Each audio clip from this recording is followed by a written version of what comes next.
Beaker எடுத்துட்டு தண்ணி நிரப்பிட்டு இதில் வந்து கொஞ்சம் குளுக்கோஸும் போதும் என்ன போட்டிருக்கிறேன்? குளுக்கோஸும். ஓகே, குளுக்கோஸ் போட்டாச்சு. இதில் கொஞ்சம் சுண்ணாம்பு போட்டு கலக்கி வைக்கலாம். இந்த கொஞ்சம் நிறைய போடு, கையில் தொடக்கூடாது பாப்பா. போடு இந்தா.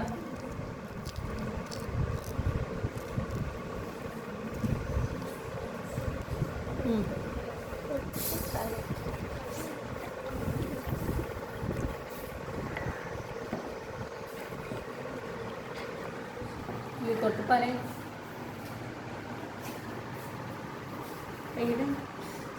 தொட்டு பாரு. சூடாக இருக்கா லைட்டா? ஓகே. வெப்பத்தை என்ன பண்ணுது இது?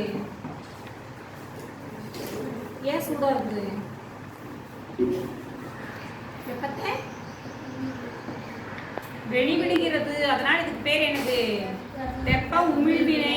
வெப்பத்தை உமிழுது, வெளிவிடுகிறது. அதனால நீரில் வந்து சுண்ணாம்பை கரைக்கும் போது வெப்பத்தை வெளிவிடுகிறது, உமிழ்கிறது. வெப்ப உமிழ்வினை பேர். அது இது குளுக்கோஸ். இது தொட்டு பாரு, எப்படி இருக்குது? சில்லு இருக்கு. அப்ப இது என்னது? வெப்பத்தை எடுத்துக்கொள்கிறது. அப்படி இருக்கு என்னது? வெப்ப தெளிவை ஒரு டைம் சொல்லி, நீயே சொல்லு. குளுக்கோஸ் கடியில் தொட்டு பார்த்தா ஜில்லு இருக்கு, வெப்ப கொள்வினை. சுண்ணாம்பு கடியில் தொட்டு பார்த்தா சூடாக இருக்கு, வெப்ப உமிழ்வினை.